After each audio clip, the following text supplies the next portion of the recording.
अस्सलाम वालेकुम जी। Myself Mohammad Usman. आज है हम 9th class biology chapter number 3 के अंदर डिफॉरेस्टेशन के बारे में पढ़ेंगे और ये चैप्टर नंबर 3 का लेक्चर नंबर 10 है। तो स्टार्ट करते हैं जी आज के टॉपिक को। आज का जो हमारा टॉपिक है वो है जी डिफॉरेस्टेशन। तो डिफॉरेस्टेशन की अगर हम बात कर लें, सबसे पहले हम इसके लफ्ज़ पे थोड़ा सा गौर करते हैं। फोरेस्टेशन होता है दरख्तों को लगाना और डिफॉरेस्टेशन होता है दरख्तों को काट देना। मतलब दरख्तों की जो कटाई है उसे हम डिफॉरेस्टेशन का नाम देते हैं। डेफिनेशन देखें ज़रा।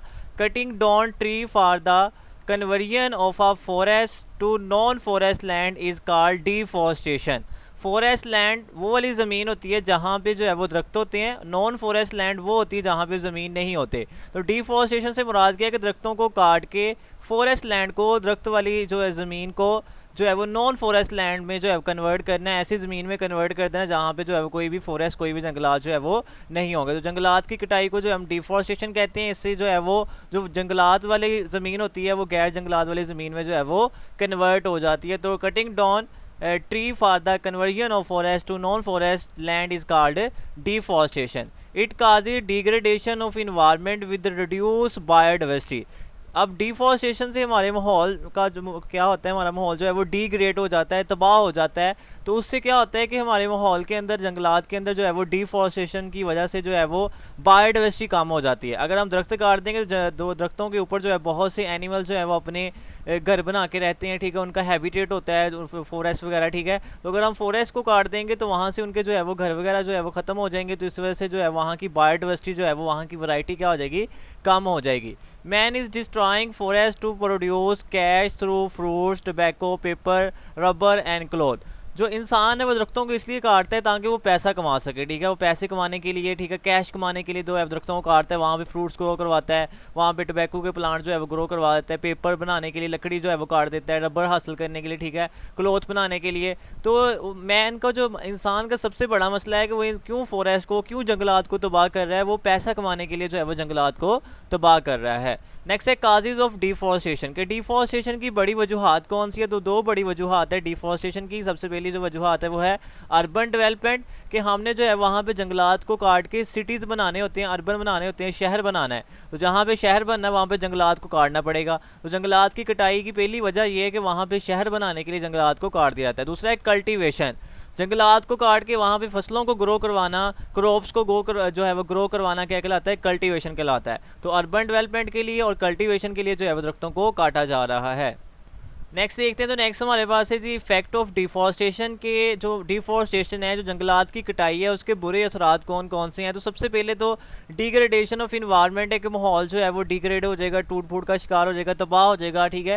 क्योंकि फॉरेस्ट बहुत ही ज़्यादा हमें जो है फ़ायदा देते हैं। नेक्स्ट हम पढ़ते हैं थोड़ी देर बाद कि फॉरेस्ट के क्या फ़ायदे होते हैं। तो पहली बात, अगर डिफॉरेस्टेशन करेंगे तो हमारा माहौल डिग्रेड हो जाएगा, टूट फूट का जो है वो शिकार हो जाएगा। नेक्स्ट है amount of water and moisture, हवा के अंदर पानी और नमी की जो मिकदार कम हो जाएगी, जिसकी वजह से गर्मी ज़्यादा होती है। गर्मी इसलिए ज़्यादा पड़ती है क्योंकि हमारे इर्द गिर्द जो है वो ट्रीज़ कम होते हैं। अगर ट्रीज़ ज़्यादा हो तो गर्मी की जो मिकदार होती है, कह सकते हैं गर्मी जो है वो कम पड़ेगी, ठीक है। दूसरा है सॉइल एरोजन। सॉइल एरोजन से मुराद है कि ज़मीन जो है बंजर हो जाएगी, ठीक है। ज़मीन बंजर होने से मुराद है कि वहाँ पे ना तो हम कोई फसलें ग्रो करवा सकते हैं और ना भी वहाँ पे कोई अगेन हम जंगलात को ग्रो करवा सकते हैं, ठीक है। वहाँ जितने भी असेंशियल केमिकल्स होते हैं जिन्होंने जो है वो प्लांट की ग्रोथ में हेल्प करना होता है, वो सारे के सारे वहाँ से ज़ाया हो जाते हैं ड्यू टू डिफॉरेस्टेशन। नेक्स्ट है सोर्सेज ऑफ फ्लड, सैलाब आने का ज़्यादा खतरा होता है। अगर जो है वो दरियाओं के, समुद्रों के इर्द गिर्द जो है वो जंगलात होंगे, ठीक है, तो वो जो सैलाब आएगा वो पानी जंगलात, दरख्त वगैरह रोक लेंगे। अगर दरख्त नहीं होंगे तो वो सारे का सारा पानी जो है वो सिटीज़ के अंदर इंटर हो जाएगा और उससे जो है वो फ्लड आएगा, सैलाब आएगा। नेक्स्ट है reduction in the sources of rain, बारिशों जो है वो क्या होती हैं, बारिशें कम होती हैं, बारिशों के ज़राए जो है वो कम हो जाते हैं डिफॉरेस्टेशन से। क्योंकि जब प्लांट्स होते हैं तो उनसे ट्रांसपायरेशन होती है, उनसे पानी लॉस होता है, तो वो आसमान पे जाके दोबारा बारिश जो है बरसाता है, ठीक है। अगर प्लांट्स ही नहीं होंगे तो फिर आसमान पे पानी क्या जाएगा, ठीक है। तो उसकी वजह से फिर बारिशें भी कम होती, तो माहौल डिग्रेड हो जाता है, हवा के अंदर पानी और जो नमी की मिकदार कम हो जाती है, ज़मीन बंजर हो जाती है, सैलाब ज़्यादा आते हैं और बारिशों जो है वो क्या आती हैं, बारिशों के ज़राए जो है वो कम हो जाती हैं। तो ये उसके बुरे असरात हैं डिफॉरेस्टेशन के। जैसे कि आप देख रहे हैं डायग्राम के अंदर, आपको जो है वो डायग्राम नज़र आ रही होगी, ये हमारे पास जो है ये सोइल एरोजन है, ठीक है। आप देख रहे हैं कि ज़मीन यहाँ से सारी की सारी बंजर होगी, ज़मीन सारी की यहाँ से ख़राब हो गई क्योंकि हमने यहाँ से दरख्तों को काटा, बारिशें पड़ने से यहाँ जितने भी एसेंशियल न्यूट्रिएंट्स से एसेंशियल केमिकल्स है वो सारे के सारे ज़ाया हो गए। अब ये ज़मीन जो है वो बेकार है, मतलब यहाँ पे हम कोई प्लांट वगैरह जो है वो इस तरह की चीज़ों को ग्रो दोबारा नहीं करवा सकते। और यहाँ इस डायग्राम में आप देख रहे हैं कि दरख्तों को काटा जा रहा है फॉर रोड जो है वो रोड बनाने के लिए, सड़क जो है वो सड़कें बनाने के लिए जो है वो दरख्तों को काटा जा रहा है, तो ये भी डिफॉरेस्टेशन है। नेक्स्ट है जी एडवांटेजेस ऑफ फॉरेस्ट के जो दरख्त होते हैं, जो जंगलात होते हैं, उनके एडवांटेजेस क्या होते हैं, उनके फ़ायदे क्या होते हैं, ठीक है। तो उनकी बात कर लें। सबसे पहले सपोर्ट टू बायोडाइवर्सिटी, जो जंगलात होते हैं, जो फॉरेस्ट होते हैं, ये बायोडाइवर्सिटी को सपोर्ट करते हैं। बहुत से एनिमल्स, बहुत से परिंदे जो है वो जंगलात के अंदर रहते हैं, ठीक है। वहाँ पे अपने आप को प्रोटेक्ट जो है वो महसूस करते हैं, प्रोटेक्शन हासिल करते हैं जंगलात से, ठीक है। तो अगर जंगलात नहीं होंगे तो बहुत सी जानदारों की वैरायटी जो है वो दुनिया से क्या हो जाएगी, ख़त्म हो जाएगी। तो एक तो बायोडाइवर्सिटी को, जानदारों की वैरायटी को ये सपोर्ट प्रोवाइड करते हैं, प्रोटेक्शन वगैरह भी देते हैं। नेक्स्ट है सोर्स ऑफ मेडिसिनल कन्वर्जन, ठीक है। तो इससे बहुत सी मेडिसिन भी बनाई जाती हैं जंगलात से, ठीक है। इससे बहुत से में जो है वो मेडिसिन वगैरह, जड़ी बूटियाँ वगैरह हासिल होती हैं, ठीक है। तो ये भी इनका फ़ायदा होता है। नेक्स्ट है utilisation of forest product. Forest product जो है वो जो हासिल होती हैं हमें जंगलात से, मुख्तलिफ़ किस्म के जो है प्रोडक्ट, गम वगैरह, रेजन्स वगैरह, इस तरह की चीज़ें जो है हमें मिलती हैं, उससे जो है हम डिफरेंट जो है पर्पज़ के लिए क्या करते हैं, यूज़ करते हैं। मतलब जंगलात से हासिल होने वाली चीज़ों को हम जो है वो डेली लाइफ के अंदर जो है वो यूज़ करते हैं।